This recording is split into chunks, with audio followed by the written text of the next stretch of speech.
People don't know how to file taxes. They don't even know how to register their car. They don't know how to do simple things that we call being an adult. And giving these college kids a lot of money at one time is either going to go one or two ways. Some kids are going to have good families and good backgrounds. They're going to be able to help them with their money, take care of it, and prosper. And the harsh reality of it is some kids are going to get this money and they're never going to see it again.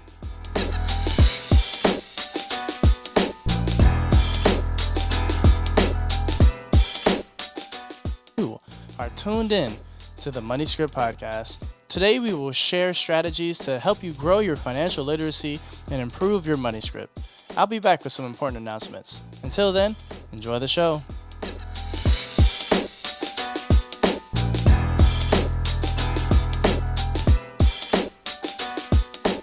Welcome back to the Money Script Podcast. It's your host, Yohance Harrison. It's been a minute. Yeah, we took a short hiatus. I was on some side quests. No side quests are still going. So thank you to all the new listeners of our brand new podcast, Only Human, which is for advisors. So if you're listening to this, you're like, what is that one? It's for advisors. We're talking about AI and how we incorporate it into financial planning. And then to all my docs out there that have been tuning in to our new favorite podcast, Becoming an Attending, and shout out to all the docs that I saw in Chicago at NMA, the National Medical Association. It was the biggest display of Black excellence I've ever seen since the Essence Fest, but kind of different because, I mean, Earth, Wind, and Fire wasn't there, but they had the fans. The fans were there. Anyway, but my point is, it was a great time. Shout out to all you docs. It was good to meet all of you. But the Money Script Podcast, we are back. We are live, and we are kicking off our new season with someone who I would say is someone I admire tremendously. For those who watch on YouTube, you see him there already. And I know him because of my wonderful Carolina Panthers. Yes, still a fan. This is our year. We say it every year, and I'm going to say it every year after that. But I want to introduce everyone to the undrafted free agent from 2020. Has been with the Raiders, been with the Giants, of course, my Panthers, the Steelers, and the United Football League. He's been out there, man. He's probably still out there running routes. He's probably running routes as soon as we're done with this.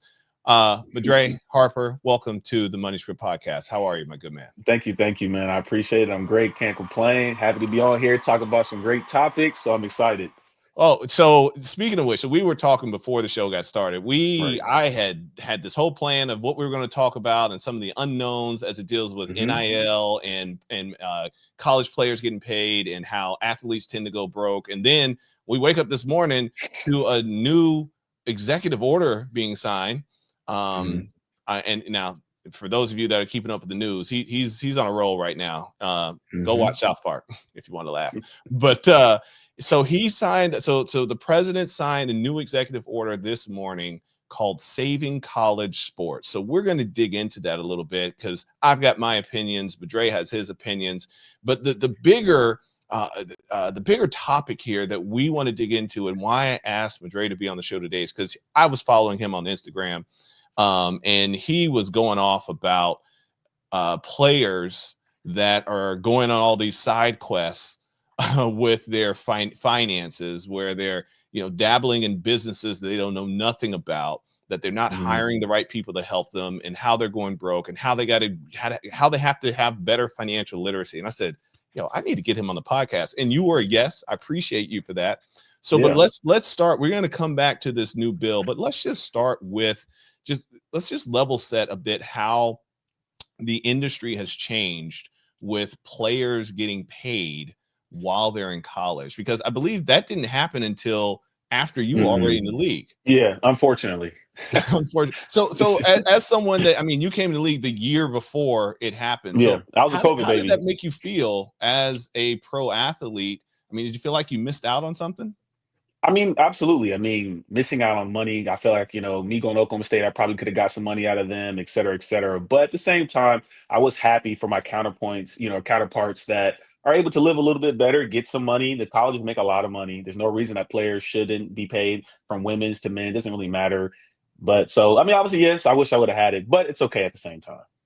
That grind, I still had that grind, so it was okay. No, you still have that grind to this day. Yeah, absolutely. I see. So tell me, when we think about the players that are now able to make that money at a high school level, one of my concerns with that is that most colleges still don't have financial literacy as a requirement for graduation. I mean, I was a business major, and even as a business major, there was no personal finance. It was 1 or 2 chapters while I was in accounting or one of those courses, 1 or 2 chapters that covered it. But still, I mean, even if you think about someone like a physician, as I spoke about earlier, they take a lot of science classes. They come out making hundreds of thousands, if not millions of dollars, and don't know the difference in a W-2 and a 1099. So how then, I mean, aren't we, in my opinion, aren't we just creating more financial problems for these athletes? It's like we're throwing money at the problem, which solves one thing, but doesn't that just create more problems in your opinion?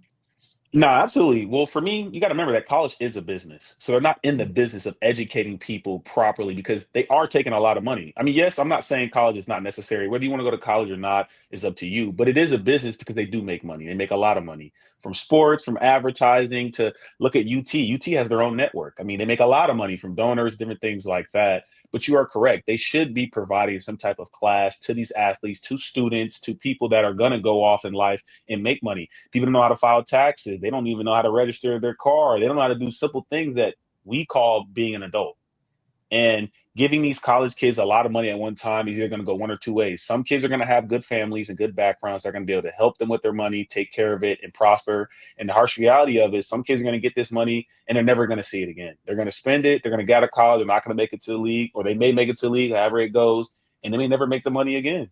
And it's just unfortunate, but it's kind of what's going to happen. And I don't know, is the program, the coach that you're under going to force financial literacy? I think it's upon him, not necessarily the school, but the program that you're under to kind of force that upon them. They bring people in all the time to speak, to talk, to share life advice. Other players come back. Why do we not bring somebody in to help with finance and not just sit in front of me how we're sitting and just talk about it? I'm talking about sitting down with each student saying, hey, if you need help with your finances, we have this resource to help you go through everything and create a budget, a plan, X, Y, and Z. So funny you mentioned that. I teach financial literacy courses on a few college campuses, and one of the parts of the workshop that I provide with every student, no matter freshman, sophomore, junior, one of the first workshops we do is I have them all, you got to bring your computer to class, and they all go and pull up their credit reports. And some scary things have come from that. We had students that found out that their parents were stealing their identity. Had credit cards all the in their time. name, cars in their name, houses in their name, and the students were completely oblivious to it. So we had students pulling up and they had 840 credit scores, and students pulling up with 550s, and they didn't even know how it happened. So and that was the thing. For some of those, it was their first time ever looking at their credit report, and some of them were senior, 21, 22 years old, going into the real world. Like, you got to go get an apartment in a few months, and you've never seen your credit report. So that's me. It's terrifying. Oh, that was you? Okay. I didn't have bad credit, but I didn't have no credit. So my parents never thank the Lord. They never opened up anything. They never used my Social Security for nothing. So I didn't have any credit, but they never talked to me about credit. Because I guess my mom was like, you don't need any credit. You don't have any discipline right now in college. So it was good and bad. It was a good thing that she knew her child, knowing that me having a credit card, I wouldn't have had the discipline. I just wouldn't have. So instead of ruining my credit, let's just not get him any credit at all. But at the bad side of it, I didn't talk about it. So when I got to the league, I got my signing bonus. I was making money, and I couldn't get an approved for an apartment. I couldn't get a loan for a car. My mom had to co-sign. Wow. No way. I had $500,000 in my bank account, and I couldn't get a car loan. That is insane. And it was crazy. Now, it's not, like I said, I'm not blaming my parents because they knew their child. But I was like, dang, y'all never thought about, I don't know, opening up a credit card and then, using it for gas when I got out of college. But see, like you said, that takes real discipline. My parents are not going to just do that for me without telling me, not knowing, what could happen in life. Like you said, I've had friends in high school whose credit's been ruined since high school because their parents had apartments in their name, credit cards, and ruined them. And they get to college, all that stuff. And they get to college, had no clue, and they're still paying for it to this day. And I'm 27. I had friends that still have stuff on their credit report from their parents when we was in high school, and they're still paying for it to this day. And they may continue to pay for it many years in the future because when you have poor credit, the banks charge you higher interest rates. So you're paying for, even though you may have learned your lesson, you continue to pay for that mistake over and over. So what we're talking about here, Madre, are what are known as money scripts. So these are the the unconscious and sometimes conscious lessons that we learn from money. And most of us learn these lessons from the people that we're raised with, whether it's our parents, our grandparents, or siblings. We see their relationship with money and we create our own identities with money, whether it's around scarcity or if it's around the plethora of money that's out there. When we pick those ideas up, we also develop our own relationship with how we're going to act within our finances, whether we're going to have that abundance mindset or that scarcity mindset, whether we're going to understand how taxes work, understand how our credit works, etc. So do you feel that you mentioned that the coaches should have some sort of obligation to take care of their players financially, but who else do you think the responsibility should lie with in order to improve the financial literacy of these college students? Well, it's going to have to go back to the parents. I mean, to be honest with you, do you really expect the school to step in when they're obviously requesting money from the kids to go to school? Yes, it'd be nice if the school would have some type of financial literacy program, but we all know people do like more of like a soft approach when it comes to money or finance. They say, "Hey, we have a free class," but nobody took it. Well, when Mm, it comes to football players and athletes, and I'm sure you know, you work with some, you kind of have to put it in their schedule. Like, I don't think people understand that. You have to put it a part of the routine. Yes, you should take it upon yourself to go do it and learn it, but everybody's not doesn't have that personality. They may not be like us. We're going to go research. We're going to go sort out the information. Some people you have to put it in their schedule. If you put it in their schedule, mandatory finance classes, they have no choice but to go and learn because they're going to be in the room.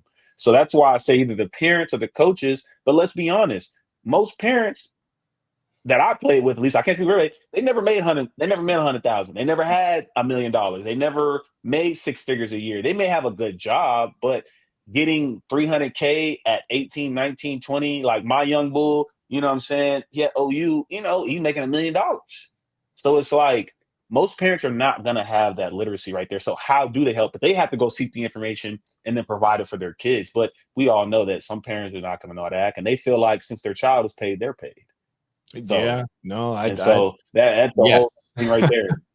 I've dealt with it with I have a nephew that went to the NFL. Mhm, I worked with a first round pick mhm. 20 years ago. And man, talk about everyone being in this guy's pockets. Man, everybody feels like they're entitled. That's actually why I stopped working. He was one of the key reasons I stopped working with professional athletes. It's because Oh, I man. couldn't deal with I couldn't deal with it Yeah, it's a because lot. well, that was the thing. He came to me and said, I want you to be my financial advisor. I'm going to hire you, help me manage my money. But then Yeah. he wouldn't listen. And Yeah, they don't. then it It turns only works if into, they listen. yeah, then, but then Arguments, battles. his mama's Money. calling me, telling me what to do with his money. His brother or his cousins calling me, telling me to do with the money. The uncle's calling. It's Yeah, like, who are all these people? Like, who's the financial advisor? Is it me or is it them?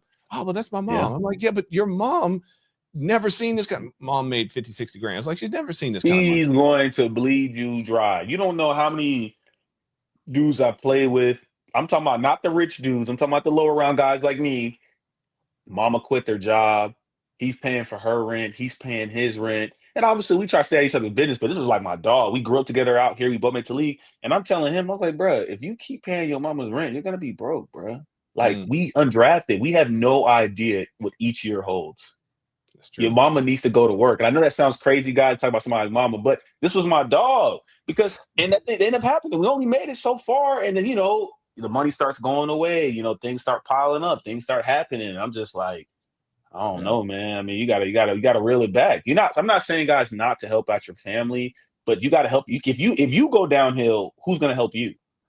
Secure your own oxygen mask first. I say it all the time. Come on Gotta now. put you will pass out trying to help even if it's your child. And I've brought this phrase up often. If you're a fan of the podcast, you've heard me say it before, but I fly all over the country with my 8-year-old daughter in tow.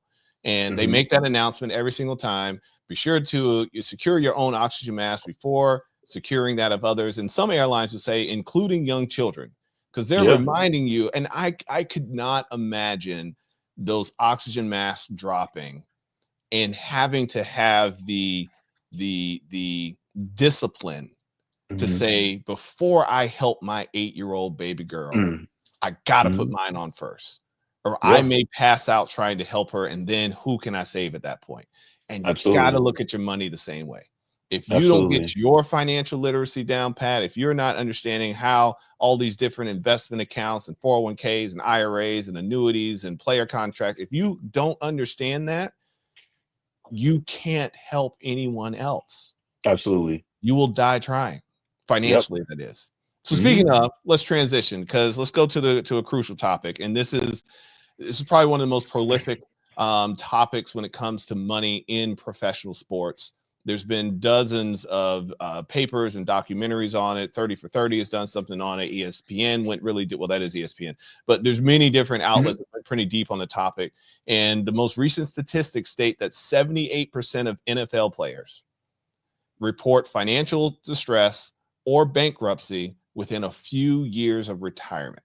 Absolutely. 78%. That's a large majority. And NBA isn't as bad, but it's still a majority.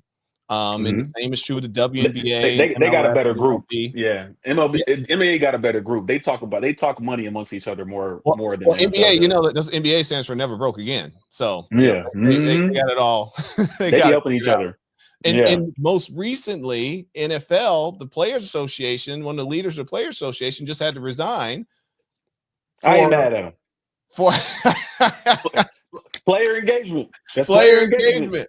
Now you should have did it a different way, but if the players are with you and you're going out having a good time, I see no wrong. But that's just me, guys. I'm sorry. I mean, Oh hey, man, they're having a good time, but you can't do that. You can't do that. It's can't bad. do it. It's bad. Bad. Shame on you. Shame. Pick a different club. Or Yeah. can I Cash app. introduce you to this place called ATM? Yeah. Meaning Hey the now. one at the bank. You go Yep. there Hmm. first. Yep. Okay? You go to the Hmm. bank. I'm not telling you how to break the rules. I'm just telling you how to do things in a more eloquent manner. There we Um, go. so let's talk a little bit about these players that are going broke after having their hands on all of these hundreds of Yeah. thousands of dollars and millions. Just out of curiosity for you Hmm. specifically, and you touched on this a little bit, but when you first hit the league, you mentioned you had almost $500,000 in your bank account, still had poor credit. Hmm. What was your relationship with money prior to having it? Like, what was your money script? Broke as a joke. I was broke as a joke in college. Once I left Oklahoma State, went to SIU, I was the janitor, was working hard. We only got like $700 a month. So I was just thankful just to have some money. But my parents, my mom is really good with money, but they're on the, I guess, the old school spectrum of it where you work a lot, you save your money, you try not to have any debt, and you really don't do nothing. You cook at home, you don't really go anywhere. You take trips maybe every so slightly, and that's pretty much it. So my relationship with money was okay, I know I need to save. Don't get anything that I can't pay in cash. And I need to live like whatever I get or whatever I accumulate, I need to be able to pay for it with a regular job.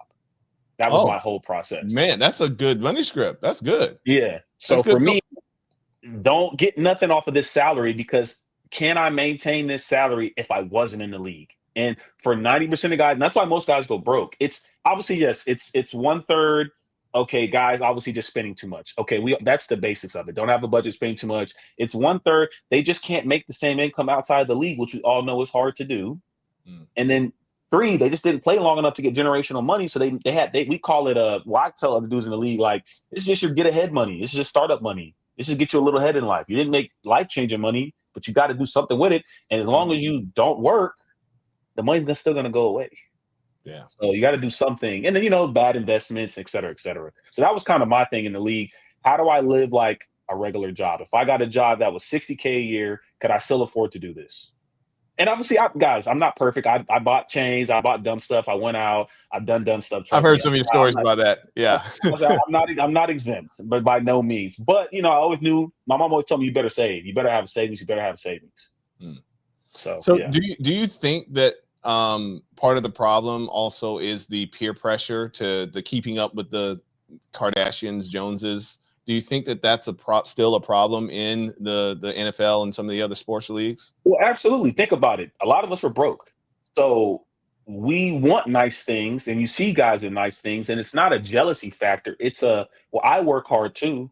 I go out to practice just I like won too. Yeah, I won that I game want to. too. Yeah. You see what Mhm. I'm saying? But I think dudes have to realize, yeah, he drives a Rolls Royce, but he's been playing 10 years. He's Christian McCaffrey. He's Cam Newton. He made M's. He can drive that. You may be able to afford that now, but are you going to be on track 10 years from now? And a lot of guys are going to say, yeah, I'm going to play 10 years. I'm going to play 8 years. I'm going to go get 50 million. But as we both know, it doesn't work like that. We all know that you can be as good as you want in the league, but if the people upstairs don't believe that, you'll never get paid. I don't care what you do. I don't care how many picks you catch. I don't care how well you do in practice. I don't care how healthy you are. If the people upstairs don't believe in you, they'll never pay you. And that's just the reality of it. It's unfortunate, but that's just how it goes. Now, you took an interesting turn, and I think it has a lot to do with your financial literacy, as we discussed. And you're not just a football player or former football player. Actually, are you still waiting on a phone call? Hey man, they call me. I'm ready to go at all times. Hey, there we go. Hey, you never know what can happen, because after the first, and it's been a hot summer. Yeah, what people get hurt. Them hammies go. Get hurt. They're like, yeah, absolutely. Yeah, okay. So if you have to take that call while we're going, I understand if you need to step away. But I'm curious, when did you make the turn into becoming an entrepreneur, and how did you know that was something to do?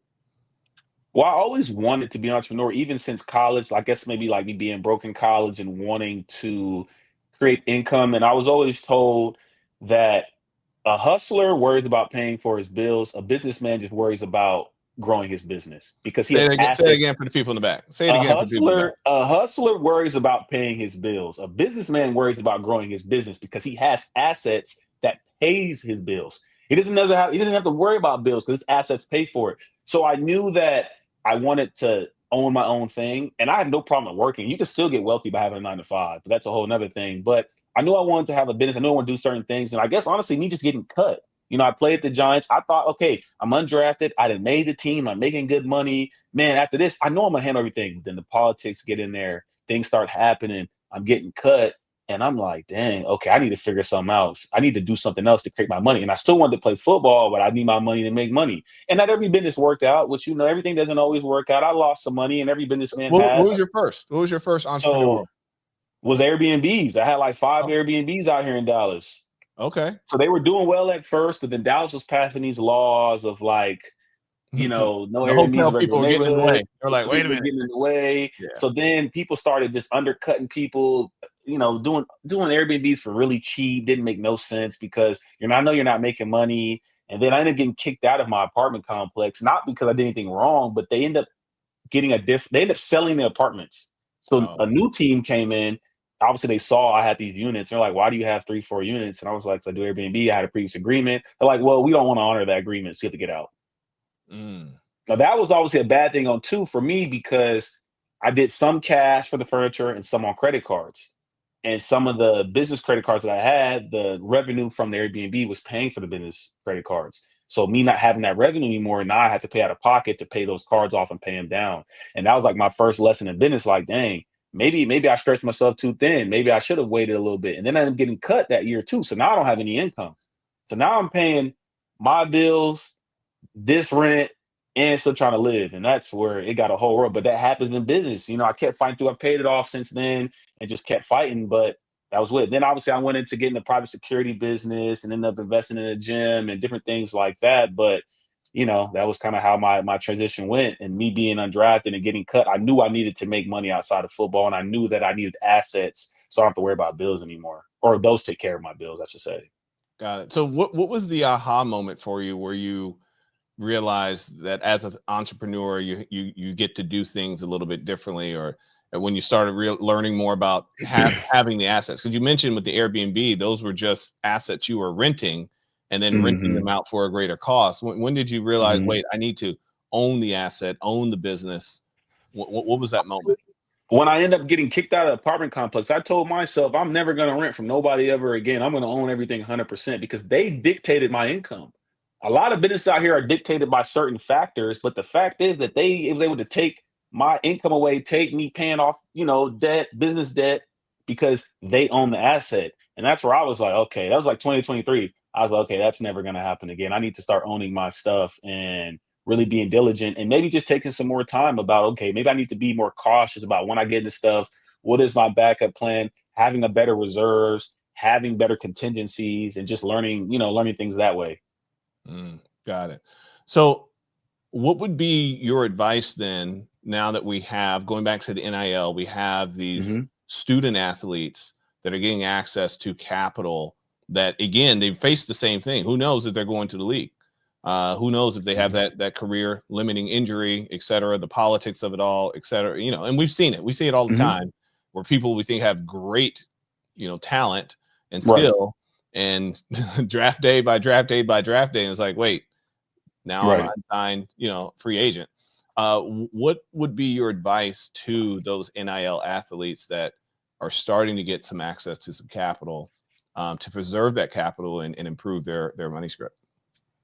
Well, one, obviously having a budget, but two, they still get a stipend check. A lot of them could live off the stipend check. Now, I know that's not as glamorous. That's not as advantageous to people that's driving the G-Wagons and have. I'm not saying not to get a car and have some clothes, whatever, but maybe you don't need that big chain yet. Maybe you need to just live off the stipend check and a little bit of your NIL money, put that away, buy some stocks. When I tell you to buy stocks, I just tell them to get ETFs because it's easy. DOO, SCHD. Just do that. Yeah. We're not watching the market enough to buy individual stocks. Get some of that. And then honestly, get together with a couple of your teammates and go buy a crib out there. Because a lot of people need places to live. I tell my young bulls, if you got enough money, bro, ask your parents, hey, can you co-sign and we can rent a house out here and I can have a house where I can live in. Your roommates pay rent. They get money every month. For a fact. Let's not. Now, some of these NIL dudes are living paycheck to paycheck, but they get a stipend check every month to pay rent. They live in this house. When you graduate, you get a good relationship with the school, and the school keeps sending you clients for life. One of the greatest investments one of my other clients ever made is when her daughter went to Baylor. Her daughter was dead set on Baylor. So we're going to make it happen. And she said, I don't want her to live on campus. Let's go find a house in what they call the Baylor bubble. Yep. And we found a house in the bubble. And by the time her daughter was done with school, that house had almost doubled in value. Yep, absolutely. And the roommates paid the mortgage the whole time. Yep, whole time. They got to pay rent. It's part of life. They have to. They got to live somewhere. They have to. Perfect. Yeah, absolutely. That was a great investment. That house at the end of the day did not cost my client, her daughter, anything. Right. Because the tenant, and we could have kept it going, but she just decided, she was like, we're not going. We're only going to go to Baylor to go to football games. We'll go get an investment somewhere else closer to home. Absolutely. But that's good advice. I like that. All right. The fourth one, obviously spending money on your brand, but brand, when there's not to mention the brand because everybody's different. And some guys are not going to be able to, or women too. The women are crushing it. The WNBA and the women's basketball, they're crushing brand deals because they have personality. They're posting, they're being themselves. A lot of football players and basketball players doing good too. Football players think they're too cool for school. They don't want to post. They don't want to do the deals. They don't want to make the TikToks and all this stuff. But I'd be like, why? If you develop a brand throughout your whole college career, whether you make it to league or not, people will remember you. People will remember that, and you'll still be able to get those brand deals after. That's why Angela Reese and Clark and all them girls are able to make so much more money because they're showing their true personality through their brand deals, and they're crushing it. And obliging by the obligations. I've seen dudes pass up on so much money in the league because, I forgot to post. I forgot to make a video about it. I mean, one dude, he was getting like $10K a month to post about this backpack that they were giving him. He's like, I don't like posting on Instagram, so I'm not going to post it. I don't really need the money. Wow. Now, obviously, I couldn't get no deals like that because I'm undrafted. But I'm like, you can tell me you're not going to post on Instagram for $10K a month? You're crazy. But hey, teachers on, huh? For $10K a month, I'm going to hire someone and pay them $500 a month to post for me. Done. Thank you. Done. No big deal. Take the pictures. He'll post. Done. That's what I say. Matter of fact, pay somebody else $500. Hey, come take the pictures. Here, give them to him. Post them. Yes. Done. Post them. That's it. But now athletes not understanding that athletes' brand deals are going to run out because we have influencers now. We don't need, like before when I was coming out, obviously I didn't get it because of COVID, but I used to give everybody that 10K Nike credit. Everybody's going to Nike store and get all that stuff. They don't do that no more. They don't need athletes anymore. You have to be a top athlete in a professional sport to get major brand deals and to actually get money from these brands because influencers are doing a better job. Why pay you who doesn't post, who has no Instagram presence, who has no TikTok, no YouTube presence, but I can go pay this influencer who has 1 million followers on TikTok. Yeah, and it's the off season, so you're not on TV every single week. et cetera. Yeah. Yep. No, you're right. Why do you think every player, every basketball player, like look at Anthony Edwards? People love his YouTube channel. I love his YouTube channel too. The content, they like to see the raw, the grittiness. Why is every athlete having a YouTube, having a TikTok, and hiring brand people to do these things? Because that's going to keep you relevant. That's going to keep the deals flowing in. That's going to keep you in the room. Just being a football player, just being a basketball player, that's not enough anymore. They want to see you in Paris Fashion Week. They want to see if you do this. They want to see that. Everybody wants to see that. And if not, we'll go the influencer route. We'll go to Kai Cenats. We'll go to Duke Dennis's. We'll go to the Aiden Rosses. We'll go to them because they're posting every day. They're streaming every day. And now's a good time to remind you to like and subscribe because we are on YouTube as well. And don't just like and subscribe because you're doing it for me or doing it for Madre. Do it for the person that hasn't seen it yet. The more you like and subscribe and click, the higher it goes in the algorithm so other people can discover us. Don't keep us a secret because Madre's over here dropping gems. If you are a student athlete and you are listening to this right now and you didn't learn something, pause, stop whatever it was you were doing that was distracting you. Go get your notebook, rewind it back about 28 minutes and hit play again and take some notes and take some action. These are the things that are going to impact the rest of your financial life. It's Absolutely. The decisions that you make now. The beauty about decisions is that we can make any decision we want. However, we don't get to choose the consequences of those decisions. If you want the right consequence, and I'm not saying consequences good versus bad, consequence meaning the result of those decisions. If you want better consequences, make better decisions. And that's what we're here to help you do. So Absolutely. I want to get into where we began at the top of our show, because like we said, a lot of news. I mean, the news is crazy in these days. It's changing every day. So just as we were preparing for this episode, the president signed a new executive order called, what did he call it again? I don't know. Make a athletes big beautiful bill, or whatever. To make athletes great again. A big beautiful saving college sports. Here we go. Saving, because college sports need to be saved, right? Ish. Okay. Maybe. I mean, yeah. So here's a direct impasse, and because this is new, family, I'm going to read this for those of you watching on YouTube. Be like, oh, is he reading? Yes, he is. So the order explicitly bans third-party pay-for-play payments to collegiate athletes while still allowing for legitimate fair market value compensation for brand endorsements. So I don't even quite understand that. You probably know more about that than me. What do you know what they're trying? Do you know what he's trying to do there? When he says third party, because okay, so like I don't know if you know about the college setup. There's a collective, and then there's like the donor. So basically, like the school has money. Exactly. The donorship has money. Okay. And then a third party would be like, I guess if they're them trying to, like some small schools are trying to get money from, let's say, outside sources. Whether that's taken. So he's saying that, like, if I, like me as Money Script, I can't come and pay you, collegiate athlete, directly. I got to go through the school. He's trying to make it go. He's trying to make it go through the school. Yeah. Instead of having like, and I guess that kind of levels the playing field. I don't think that's bad. It's not necessarily a bad thing, but it depends on the school. Some schools have better reach, to That's get true. Yeah, if I think about our HBCUs, they're in trouble. Now you can still sponsor an athlete and do all that because that's an endorsement. It's still different. But as far as like these big sums of money, they want people to go through the collective and go through the school because that's supposed to be a better delegation of the money, blah, blah, blah, blah. But who really knows? I mean, who knows where any of this money comes from? We all know it comes from donors in the school, but who knows? Who really knows? Nobody's checking their finances. No, not at all. So the order also states that any revenue sharing allowed between universities and athletes should be implemented in a manner that protects women's and non-revenue sports. That's Title IX. So, guys, I love my women. I do, but let's be honest. I'm just trying to be quite frank. That's why we haven't got our NIL payment yet. The whole suing the NCAA, trying to get our back pay, whatever, because some women are saying that the money is not evenly distributed. And I say to that, football and basketball are the better grossing sports. That's just a fact. That's not saying that their sports are not adequate. I'm not saying that. But let's be honest. Is track going to make as much money as football? No. So who should get more money? Now, yes, they feel like it should distribute it evenly, but at the same time, football generates a lot more money, and everybody knows that football, basketball, the bigger sports, help pay scholarships for the smaller sports. That's just a fact. But what about now? Hold on now. Women's basketball has grown in tremendous popularity, probably not since 2021, but yet that's more recently. Like during COVID, more recently now. This is true, and they may have to revisit it every year, but they still have to track the growth. It's always going to be like should the women's basketball or the women's that do track, long distance, steeplechase, things like that, should they make as much as football players? I don't know.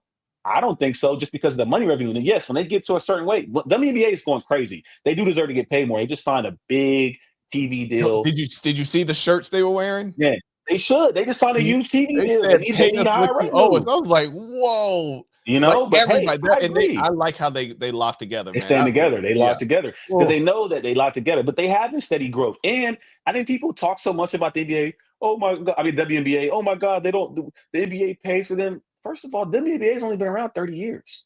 The NBA was not successful at 30-year mark. And they're making way better No, growth. actually, no. At the 30-year mark, it was still the ABA and the actually wasn't even the NBA. It was still Come ABA on and now. the other one. So Yeah. I think people just don't know their history on that. That's why they're saying that, but they don't understand they're only 30 years in. That's not that long. Yeah. So So as a financial planner, shout out to all of my former WNBA players. I worked with about a dozen of them.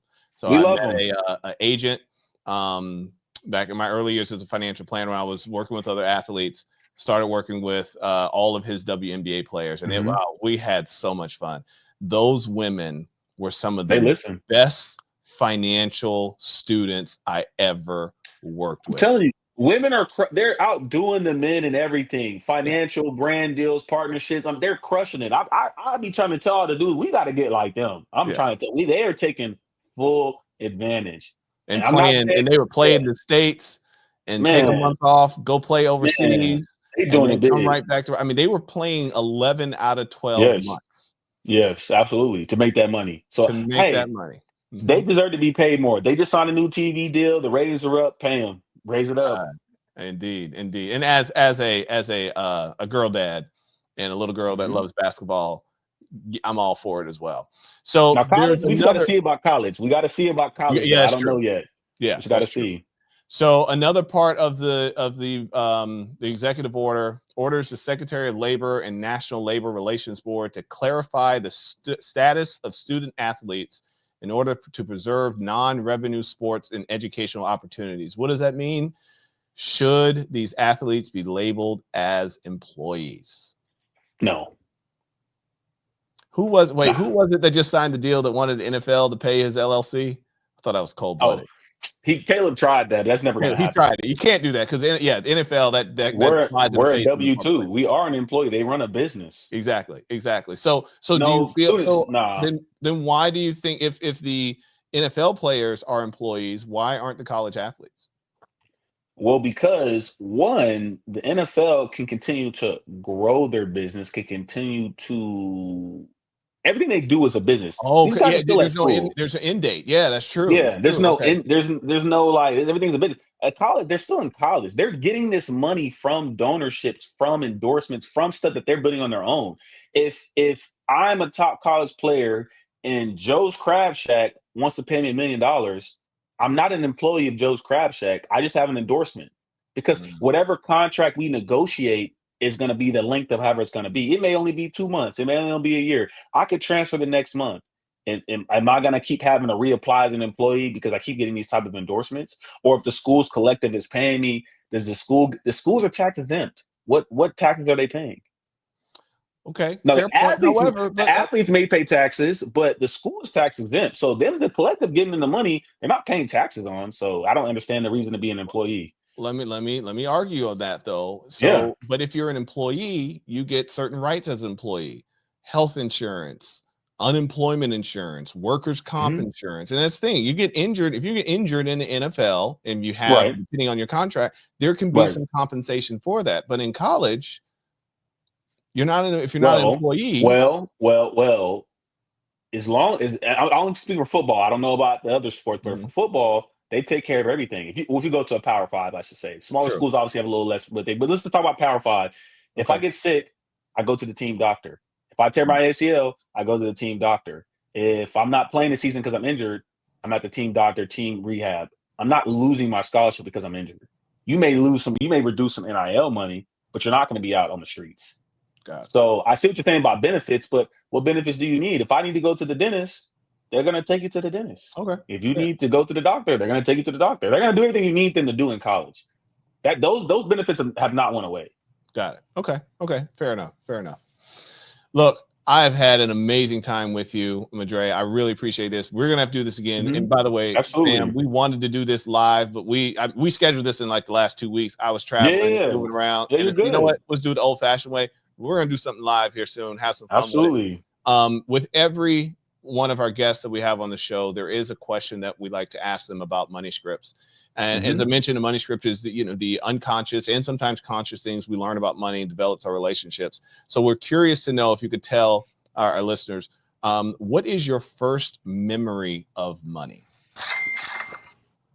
My first memory of money. So I was always the kid who talked too much in school. Okay, guys, because I was just too smart.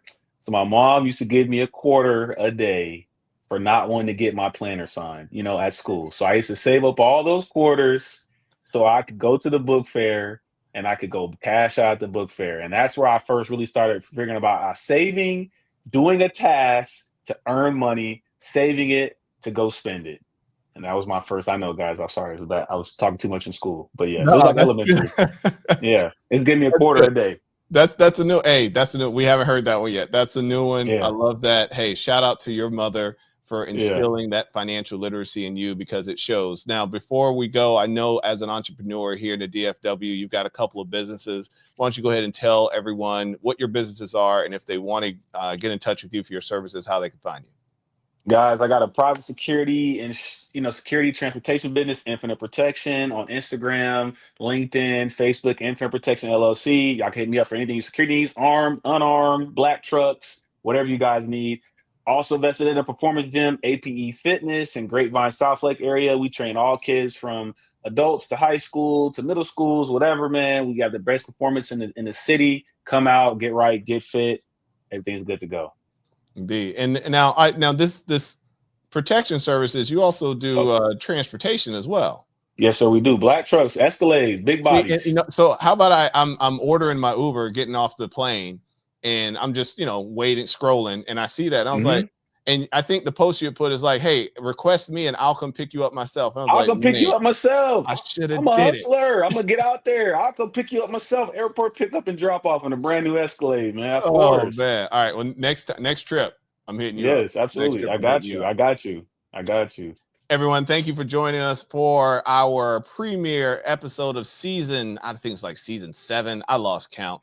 But here we are again, back with the Money Script podcast. Like I said, while I was on those side quests, those are running and going. If you are listening and you are a physician or a medical student, please go check out Becoming an Attending. It's where I interview physicians and they talk about the money lessons they wish they had known when they were transitioning from medical school to residency to attending.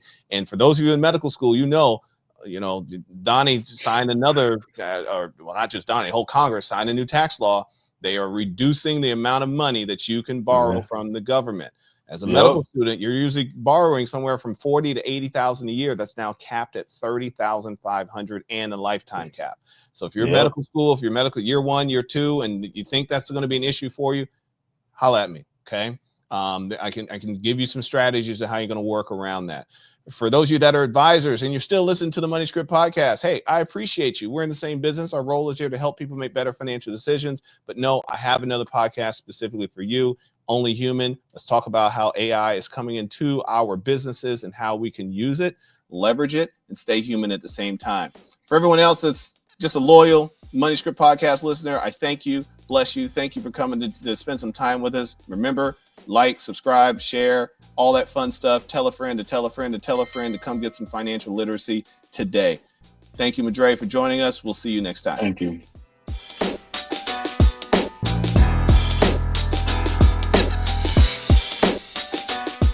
I'm back. Wasn't that a great show? I hope you learned something. I know I did. Now, before you go trying anything you heard today, remember it is not intended to be specific tax or legal advice. If you need that, go see a CPA or an attorney. If you would like any complimentary consultation with a knowledgeable advisor, visit moneyscript.com and schedule a 15-minute consultation. Want Yohance to come to speak at your next event? Go to the Money Script website for that too. Of course, if you're watching on YouTube, make sure to like, comment, subscribe, and click the bell for notifications. MoneyScript Wealth Management is a registered financial advisory service in multiple states. Want to learn more? Get the full disclosure on our website, moneyscript.com.